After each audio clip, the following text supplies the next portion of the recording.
और इसी बीच बीजापुर से बड़ी खबर, जहां जवानों और नक्सलियों में मुठभेड़ में एक वर्दीधारी नक्सली ढेर, मौके से पिस्टल और जिंदा आईडी बरामद। नक्सलियों के आईडी ब्लास्ट में 2 जवान घायल हुए हैं। डीआरजी के 2 जवान ब्लास्ट में घायल हुए तो प्लांट प्रेशर आईडी की चपेट में आने से यह पूरा हादसा हुआ है। घायल जवानों को अस्पताल में भर्ती कराया गया है। बीजापुर जिला अस्पताल में इलाज चल रहा है। गंगालूर थाना के मुनगा के पास ये ब्लास्ट हुआ है। तो इस वक्त की बड़ी और अहम जानकारी से आप सभी को रूबरू करा रहे हैं, जहां जवानों और नक्सलियों में मुठभेड़ में एक वर्दीधारी नक्सली ढेर हुआ।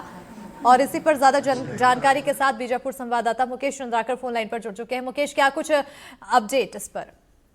देखिए, गंगालूर थाना क्षेत्र के मुनगा के जंगलों में डीवीसीएम यानी कि divisional committee member Dinesh Modiyam, आकाश हेमला और कंपनी नंबर 2 के कमांडर वेल्ला, इसके साथ मिलिशिया प्लाटून कमांडर कमलू के साथ ही 30 से 40 माओवादियों की मौजूदगी की आसूचना के आधार पर बीजापुर से डीआरजी के जवानों को एंटी नक्सल ऑपरेशन पर मुनगा की तरफ रवाना किया गया था। और इसी दौरान जो है पहले से घात लगाए बैठे नक्सलियों ने ताबड़तोड़ फायरिंग शुरू कर दी। दोनों ही तरफ से फायरिंग चलने लगी और इस मुठभेड़ में जो है एक माओवादी मारा गया है। मारे गए माओवादी का शव बरामद कर लिया गया है। मारे गए माओवादी की अभी तक शिनाख्त नहीं हो पाई है, मगर घटना स्थल से जो है 9mm का पिस्टल, जिंदा आईडी और 6 नग रिमोट स्विच, जिसका इस्तेमाल माओवादी प्रेशर आईडी को ब्लास्ट करने के लिए क्या करते हैं।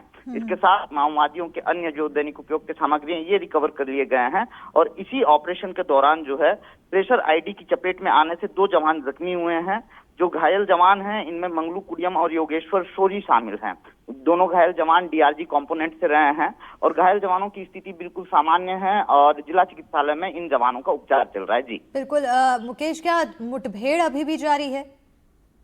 जी देखिए, कुछ देर तक रुककर मुठभेड़ हुआ और जवानों को हावी पाता देख नक्सली जंगलों का सहारा लेकर भाग खड़े हुए और मुठभेड़ चूंकि अब थम चुका है। जी बिल्कुल, क्योंकि इससे पहले देखने को मिला था कि एक के बाद एक गतिविधियां नक्सलियों के सामने आ रही थी, वारदातों को अंजाम दे रहे थे, हत्या की गई, और अब यहां पर सुरक्षा बलों के साथ ही मुठभेड़। जी देखिए, पिछले कुछ समय से हम देख रहे हैं कि सत्ता परिवर्तन के बाद से ही नक्सलवाद के उन्मूलन के लिए सरकार और पुलिस काफी आक्रामकता दिखा रही है और ऐतिहासिक सफलताएं जवानों को मिल रही हैं नक्सल मोर्चे पर।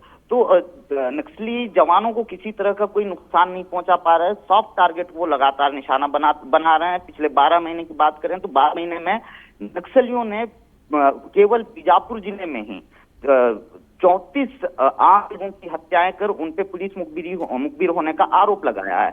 इस तरह की हत्याएं करके नक्सली आमतौर पर दहशत फैलाने की कोशिश करते हैं, दहशत बरकरार रखने की कोशिश करते हैं, जिसमें काफी हद तक कामयाब भी हो रहे हैं। मगर वहीं नक्सलियों के मौजूदगी की आसूचना के आधार पर जिस तरीके से ऑपरेशन चलाए जा रहे हैं, इसमें बड़ी संख्या में नक्सली मारे जा रहे हैं। नक्सलियों को बड़ा नुकसान उठाना पड़ रहा है। नक्सलियों के गढ़ में जो है कैंप स्थापित किए जा रहे हैं, उनके आधार इलाकों में एंटी नक्सल ऑपरेशन चलाए जा रहे हैं और जवानों को बड़ी कामयाबियां हाथ लग रही हैं। उन कामयाबियों में से एक कामयाबी ये भी है जिसमें जवानों ने एक वर्दीधारी माओवादी को मार गिराया है। जी बिल्कुल, बहुत शुक्रिया मुकेश तमाम जानकारी देने के लिए। तो कहीं ना कहीं अब यहाँ पर एक तरफ जहाँ जवान जरूर घायल हुए हैं, लेकिन एक वर्दीधारी नक्सली को मार गिराने की यहाँ पर जानकारी सामने आई है। बहरहाल इस पर और भी नजर बनी रहेगी कि आगे आखिर सुरक्षा बलों की टीम क्या कुछ कार्रवाई नक्सलियों के खिलाफ करती हुई दिखाई देती है। और खबरों में आगे बढ़ेंगे, बात करेंगे शिवपुरी की, जहां कोलारस सहकारी बैंक घोटाले के मामले में मास्टरमाइंड चपरासी समेत ब्रांच मैनेजर और 4 सहायकों समेत 9 लोगों के खिलाफ एक्शन लिया गया है। इस मामले में 6 लोगों को नौकरी से निकाल दिया गया। बैंक में 80 करोड़ 52 लाख रुपए के घोटाले का मामला सामने आया है। करीब 3 साल पहले यह घोटाला हुआ था। आरोपी चपरासी को पहले ही गिरफ्तार कर जेल भेज दिया गया है, जबकि बैंक कमेटी ने 9 कर्मचारियों के खिलाफ एक्शन लिया है।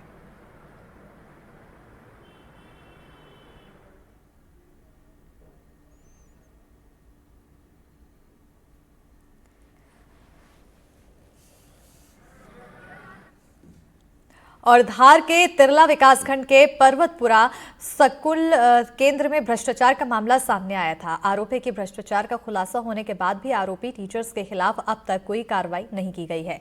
जन शिक्षक जगदीश बोरियाला और भुवन सिंह परमार पर लाखों रुपए के भ्रष्टाचार का आरोप लगा था, लेकिन उनके खिलाफ कोई कार्रवाई नहीं की गई। आरोप है कि सरकार की तरफ से पर्वतपुरा संकुल केंद्र के 38 स्कूलों में 32-32 हजार रुपए हर स्कूल को दिए गए थे। आरोप है कि दोनों शिक्षकों ने मिलकर 38 स्कूलों के प्रमुखों से ओटीपी लेकर सारी राशि खुद ही निकाल ली।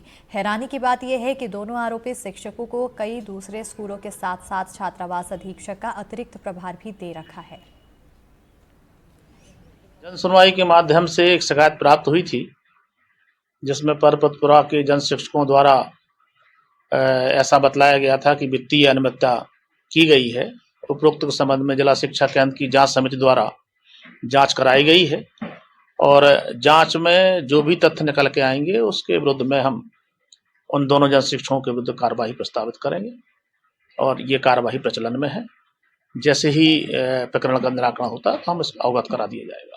सर, मैं तिरला बिलाक का मामला, तिरला बिलाक के संकुल केंद्र पर्वतपुरा की 38 स्कूल का जो 23-24 की जो राशि आई थी 32-32 हजार प्रत्येक स्कूल की, उसकी राशि मतलब जन शिक्षकों द्वारा भ्रष्टाचार किया गया है। वो राशि फर्नीचर, टेबल, कुर्सी, चाक, चटाई मतलब अन्य सामानों स्कूल के लिए मतलब वो राशि शासन के द्वारा आवंटित होती है, पर जन शिक्षकों ने उस राशि का मतलब कोई उपयोग में नहीं लिया और निजी उपयोग के लिए राशि ओटोपी ले लेके हर टीचर 38 टीचरों से ओटोपी ले लेके ना राशि उठा ली गई है। मैं यही चाहता हूं कि ऐसे भ्रष्ट अधिकारी के खिलाफ सख्त सख्त कार्रवाई हो और 32-32 हजार 38 स्कूल के पैसे इनसे वसूले जाए, क्योंकि वो गरीब बच्चों के पैसे है। मेरा नाम है मनोहर मुगेल, मैं ग्राम कुआ रहता हूँ।